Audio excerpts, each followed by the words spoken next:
Hi guys, Jessica here from the Healing Hands Duo, and today I'm obviously here with Kevin, and we're actually going to be trying something new where we do just kind of an open conversation video specifically about Lyme disease. Lyme disease, we've realized that we've talked about our different health ailments in various different videos that we've done. However, we've never actually told you guys how we both contracted Lyme disease and what Lyme disease actually is, and we thought we would do it this month because May is actually Lyme Disease Awareness Month. So in order to give back to the community and help to raise awareness on this really detrimental illness, we thought we're gonna probably be talking about that today as well as doing it for the rest of the month. So if you're interested, please do stay tuned and we'll get right back to you after the intro.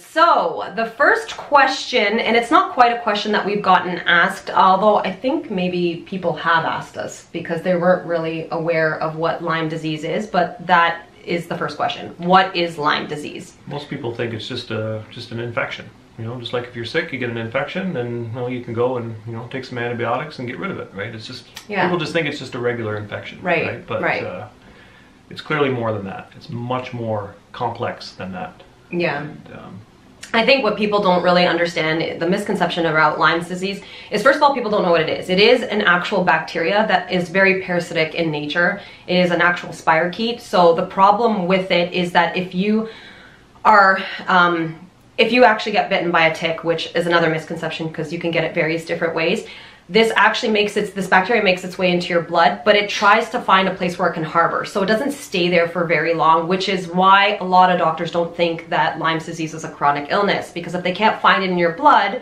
which Lyme is very difficult to find in the blood, because it tries to actually, it's like a corkscrew effect that it has.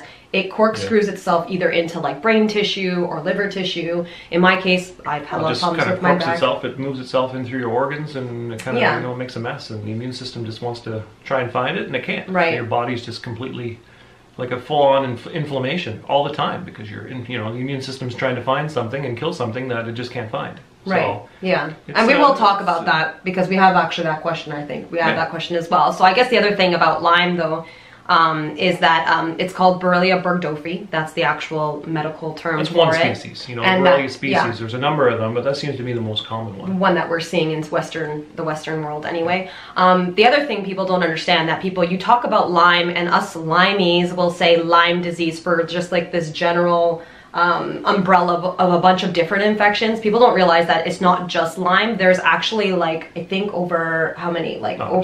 There's so many different ones that you can be struggling with. And I've actually just written off a couple, but like you've got like Babesia, Bartonella, Colorado, tick fever, mycoplasma, Powassa fever, Q fever, Rocky Mountain, tick paralysis, like it just goes on and on. And I think when Kevin actually first got his diagnosis, he wasn't just diagnosed with Lyme, he actually was diagnosed with like 120 different like viruses, parasites, and bacteria. And myself too, I actually struggle with something called Babesia, which is common to get infected with Babesia when you get Lyme.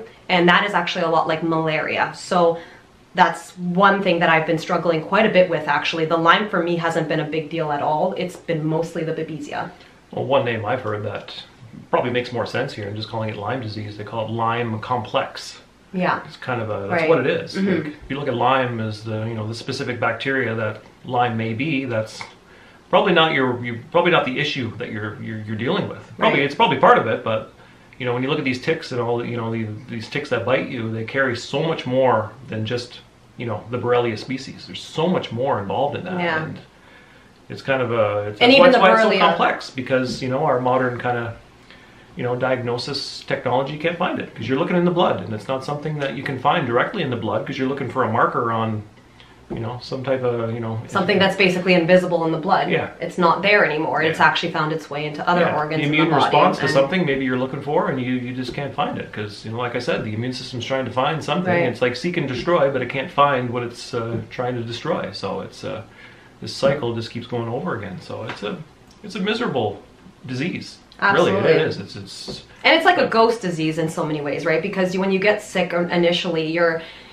you know, when you get sick initially, and we will talk about this in this video, it's just that you're going to doctor after doctor after doctor, and you know that there's something wrong. And, you know, for both of us, it was horrible because we knew that there was something wrong, and we knew that there was a common denominator between the two of us because we got sick pretty much at the same time. And every doctor we went to, I was getting the opposite. I was getting that I had everything under the sun, and he was getting for like the first couple of years that, oh, you're absolutely amazing and perfect, even though his skin was literally falling off and he was going blind.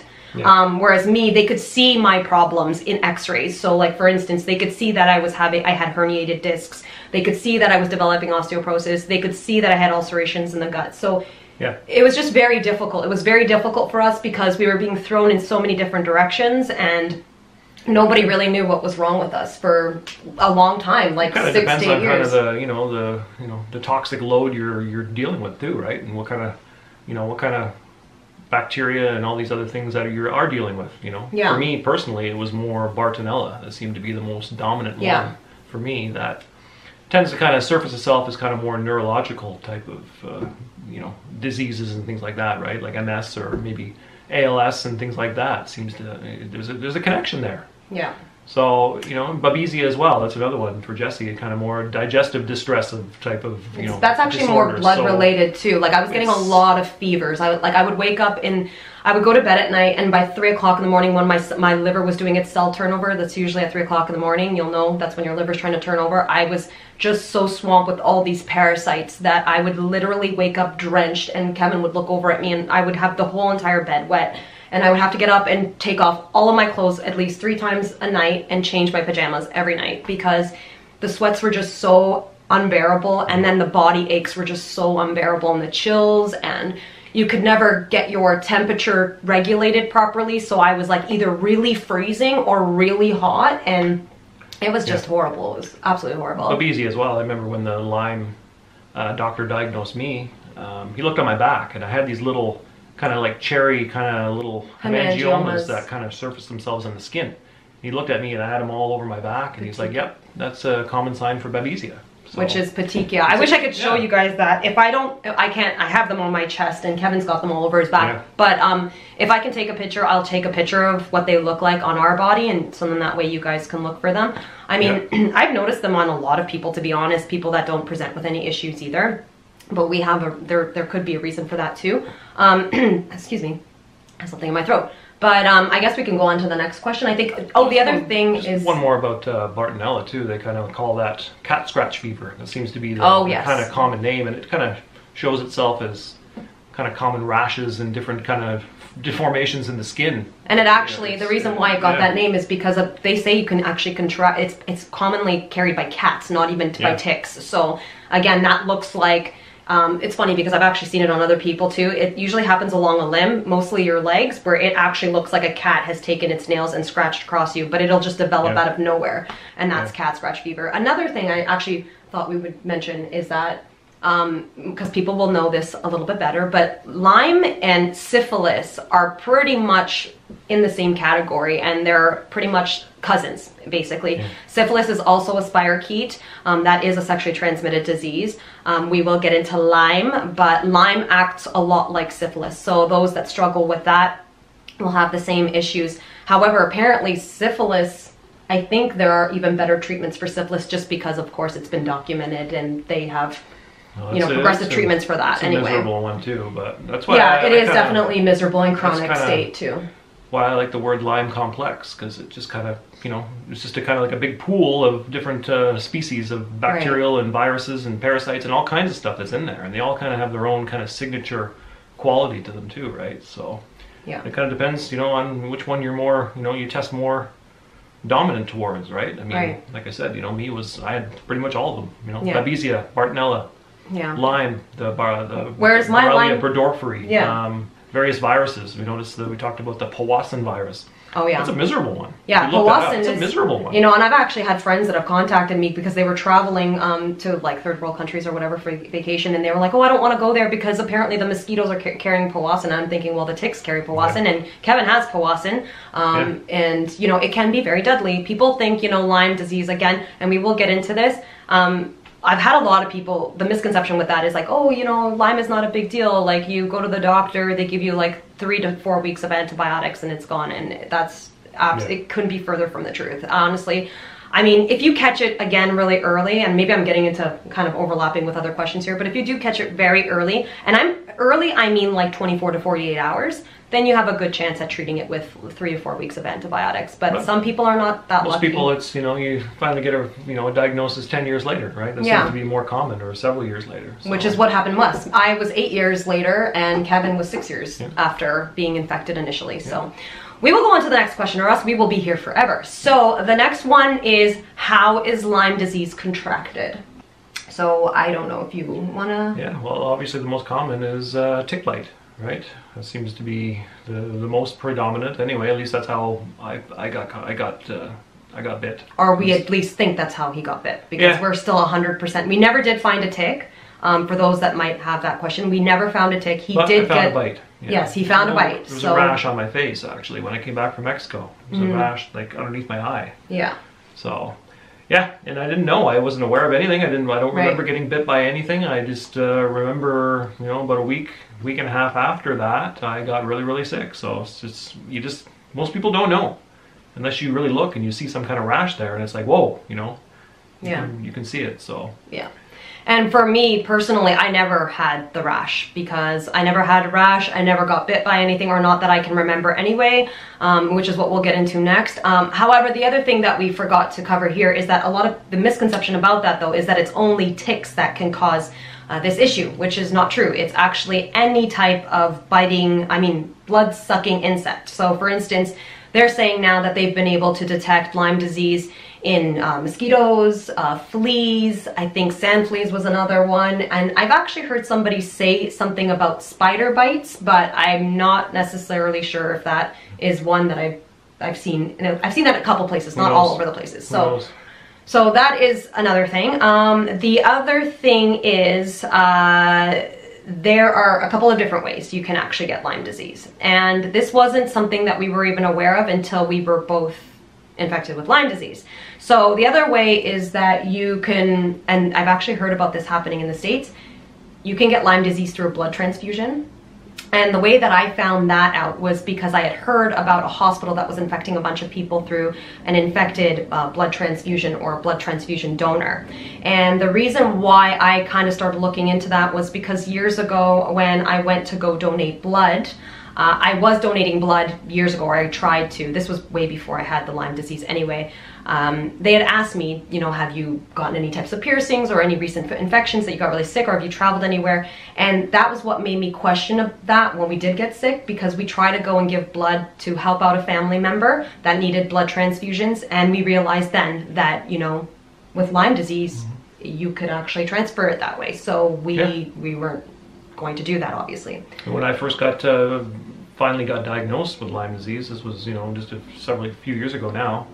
I remember we went down to a Lyme rally downtown Toronto. It was actually Lyme Awareness, like it is right now. They lit up the CN Tower all green, and there were a bunch of people kind of gathered around, just kind of exchanging information with each other.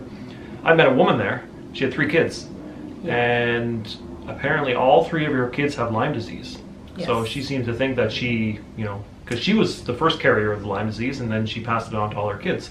So there's a lot of information out there showing that, you know, it can be passed that way. Yes, so from mother to child, which is, you know, for years people have always asked Kevin and I why we haven't really thought about having kids, or when we were going to have kids. And the thing is other than us being extremely sick and a lot of people not being aware of it, we've always known about this risk and potentially passing this off to our children. So it was nothing that we ever really looked at very, very seriously. Both of us are doing very well. We do need to, if we ever decide to become pregnant, which I'm getting much older now, if we ever decide to do that, we probably will be retested again and make sure that, what? No, we're not going to have children? Yeah, maybe we will, but we don't need to go through getting retested. I think I would like to get retested. It's gonna happen, so. I would like to get retested, and I don't want to be passing anything off. Anyways. Anyway. There is one more thing, though, that we didn't talk about, and this is the thing that we were going to say before. Sexual intercourse. Okay. Sexual intercourse. Well, that's horrible. Anyway, no. I do want to talk about this one, because the thing with that one is that when we came back from Mexico, I didn't get sick until a little while after being back from Mexico. Kevin got sick first, and then it was, I don't know, it wasn't even a couple of weeks. It's been so long. It was probably a couple of months after we got back is when I started to really feel the effects of it. Stop with the face. Stop with the freaking face. So anyway, like I was saying, it was Kevin that got sick first, and then when we got back, I got sick probably a couple months later. Again, I've checked this with a bunch of LLMDs and naturopathic doctors that are very familiar with Lyme disease, and they say that there is absolutely no evidence to support, like there's no concrete evidence to support that it can be passed on sexually, but that there is a possibility. It's possible. That's it's all possible. It is possible. And no, everything is possible these days, so there's really no proof, but something to be aware of. Yes. Right? So he's gesturing for me to ask the next question. You can ask the questions. So next question, number 3 that we have here, what are the signs and symptoms of Lyme disease? And that's more individualized in my opinion, depending on you, and I think everybody that has Lyme will have some kind of, you know, they'll have some unique symptoms for sure, but they'll have some more dominant symptoms on them than yes, but we're talking about we're talking about the ones intro symptoms, like when you first get infected. That's part of it. Yes, most people get the same kind of general symptoms when you first get infected. Depends. Chronically, in a chronic state, the symptoms tend to progress into something much worse than that. But generally, in the beginning, it's more like flu-like symptoms, and you know, for me, I was vomiting. Yeah, there's a progression to this, of course, right? It starts with the flu, and you'll get really, really, really sick. Depending on, you know, I got extremely sick, probably the worst flu I've ever had in my entire life. Yeah. And then it started to progress from there into more neurological, and it started to get into but we're gonna talk about that in the chronic state. Yeah, we're gonna talk about that in the chronic state. So I'm saying just in the beginning. So if you're concerned about what happens to you in the beginning, it's more or less like you get something like a flu, and then from the flu, what happens is usually most people get rid of that in a couple weeks, but this just progressively kind of gets worse. So like you may start to actually feel a little bit better, but you always feel like you have like a chronic fatigue situation going on. You got a lot of brain fog. For us both, this was common for both of us, really swollen lymph nodes. Like they were so bad in our neck that literally you could see them, and it literally felt like somebody was strangling us and just choking to death. A couple of other things, poor appetite, so you start to lose that. You're sleeping all the time, fevers, sweating. The sweating is just intense. Right. Night sweats intense for babesia. A couple of other things. What were the other ones? I've written everything down. Sore throat. Just overall enlarged lymph nodes, like you've never had before. Yeah. Right. Nausea. I did get lots and lots of nausea. I was probably nauseous. Like I did vomit in the beginning, but I probably had nausea off and on, because I started to develop GERD and things like that after. I had nausea off and on for probably like 4 or 5 years. Like it was so bad. It just progressively got worse. And we will talk about what it did eventually progress into, because we didn't know what we were dealing with at the time, or else we would have gone off to the doctor and tried antibiotic route. But it was beyond that at that point for us. So anyway, the next question is, what is the standard treatment for Lyme? And this is only, I'm going to explain this. This is only if you see the tick on you, you go to the doctor with the tick in hand, basically. And this is what I would strongly suggest if you ever do get bitten by a tick. Make sure you extract the tick properly. Don't tear it off from its head and leave it in you, because then you sure as heck if you're going to be getting infected with anything that's in that, that particular tick. But what you want to do is you want to go to the doctor and remove the tick properly. And I might include descriptions down below on how to do that, or a link on how to do that. But you want to go to the doctor, and if possible, bring the tick with you. And if they test you and the tick, and they can actually find Lyme in you, and if you've done this in the 24 to 48 hours, then the standard treatment at that point is usually about 3 to 4 weeks of a course of antibiotics. And by all means, if this happens, we strongly suggest you go off to the doctor and do that right away. So the next part I was going to say, but like, the thing is a lot of people don't see the ticks, right? So I think in that case, there is probably less than 50% of the population that does actually have Lyme even gets the rash or ever sees a tick on them. The other thing we have to talk about is like ticks. I think people are thinking of ticks and they're thinking of the dog ticks, which are a lot larger than deer ticks. Like deer ticks can be the size of a poppy seed. And in their nymph stage, which is like the baby tick, they are apparently, I've seen them, I've seen pictures of them, they're the size of a beauty mark, if not in that, I'm talking about a small beauty mark, not even a large one. So, you know, when you start to get sick, not a lot of people will know to like run off to the doctor and be like, oh, let me get tested for Lyme disease, because for all you know, you just think that you're coming down with like a regular flu or something like that. Yeah. So that's another reason why it's so difficult to even get a proper diagnosis in the first place, I would say, and why a lot of people let it go for so long like we did, which then becomes like a chronic state. I don't know what else I was missing. I think that's it for that question. This is just more if you know you got bit, basically. Right? Yeah. You know you got bit by something. You don't know if it's Lyme. You don't really know. Maybe you found a tick on you. Yeah. And in that case, even if you get bit by, like, honestly, I have a friend that thinks she got bit by a spider. She said she thought it was a spider bite. So in that case, if you start to get sick after getting a distinctive rash or like a bite, like a insect bite of some sort, I would strongly suggest go off to the doctor. And you know what? We never advocate antibiotics. We actually are pretty much dead against them. But in this case, we are not. And we would recommend that you take the course of antibiotics if you can. And of course, just treat the body with probiotics to replenish all the good bacteria. Or if you're into the natural stuff, you can find a naturopath, and you can find some ozone, or flood yourself with vitamin C. There's other natural modalities that you can do other than the antibiotics. If you're, I think this is where we differ on this. I think I would. He says no, he wouldn't do it. But if I could do it again, and I knew, I probably would do both. I probably would have done natural, and I probably would have done antibiotics. Yeah. And again, there is a lot of documentation out there saying that you need to catch this within 24 to 48 hours. So what's the likelihood that you're going to rush off to the doctor when you're in the midst of what you believe to be a flu? Very few people are, there. Most people, they get sick, like really, really, really sick, and then they got to figure out why, right? This is long after they would even think they got bit, so it's... Yeah. So next question, I guess. Did you go on to the next? Oh, you went on to the next question. Okay, so what is chronic Lyme? This is the difference. So like we've just talked about all the different things about just general Lyme disease. Chronic Lyme then becomes an issue when you've had the infection for some time.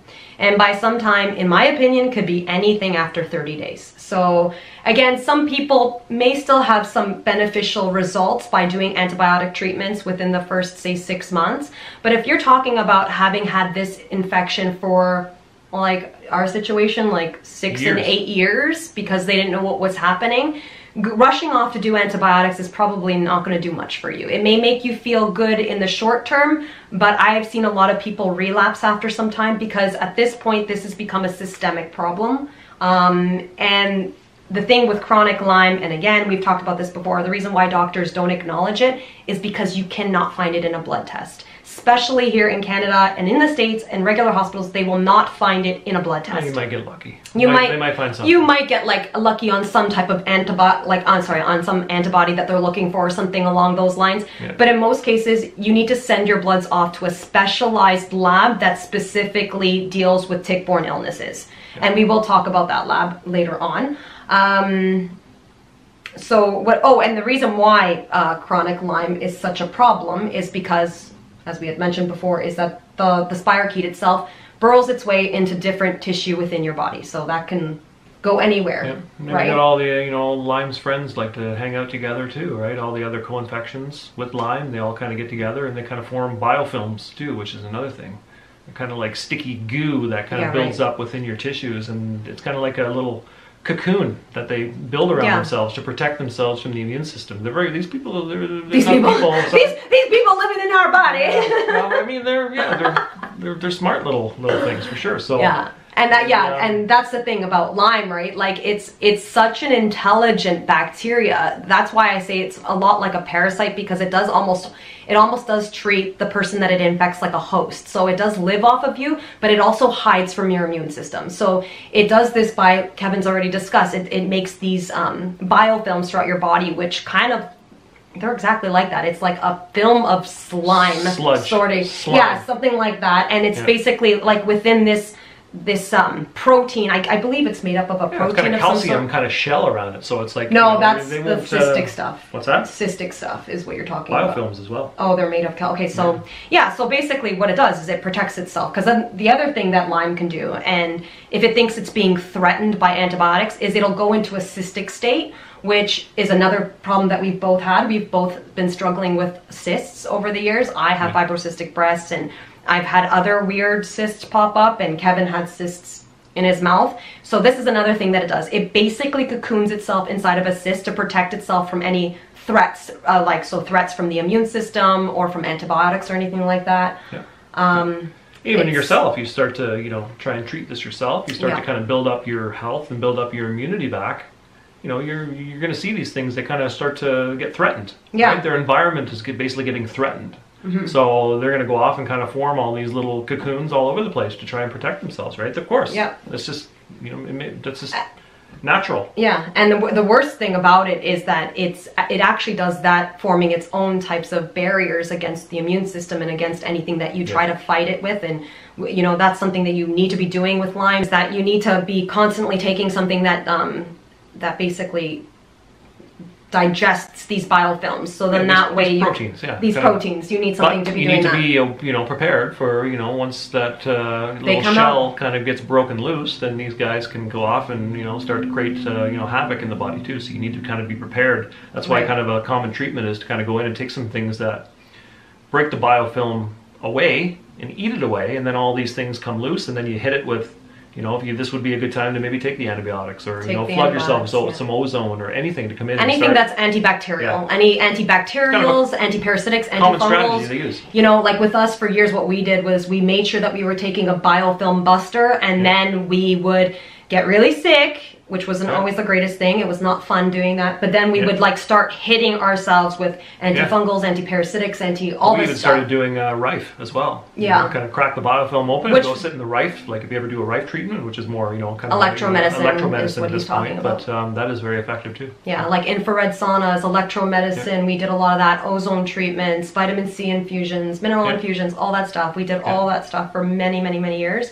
The other thing about Lyme, and this one is really scary, is that it makes its way into your white blood cells. And what it's doing when it does that is it basically does that to entirely hide from your immune system. So it makes its way into your white blood cells, and then in that sense, it can change its DNA structure. So at this point, your body is now no longer looking at it as an invader, but as a part of your body, which is another reason why this disease is so scary, and why I think, and we'll talk about this, why a lot of people get misdiagnosed with autoimmune diseases, which I believe a lot of the times than not, a lot of the cases, it's not an autoimmune disease at all. It is actually Lyme disease, right? Because to me, it never made sense why your immune system would just suddenly start attacking your body unless there was a reason for it to do that. And this made perfect sense to me that, you know, it sees that there is something off in the blood cells. Like for instance, when you actually scope, when they've done, live blood cell microscopy, and they actually looked at my red blood cells and my red blood cells and all that under the microscope, you could actually see the parasites living in my cells. And that's when they knew I had Babesia. Well, that wasn't Lyme, that was specifically Babesia. Yeah, they're smart, and you know, the immune system will start attacking it, but it could be your own tissue that it's kind of, you know, that's where, you know, all the autoimmune diseases kind of come from. You know, your body just doesn't attack itself for, you know, no reason. There's a reason. Bodies are very brilliant. It is infection. Your body is exactly. Your body knows that there's something there, even though doctors may not know that there's something there. It knows that there's something there. Autoimmune, think infection. Yes. Inflammation, infection, they're all correlated together. Because that's both like what happened with both of us. So, like, this is another question altogether. So you know what? I think we've covered this question, right? Yeah. So we'll go on to the next one. So this is why I wanted to go to the next one, because the next question is,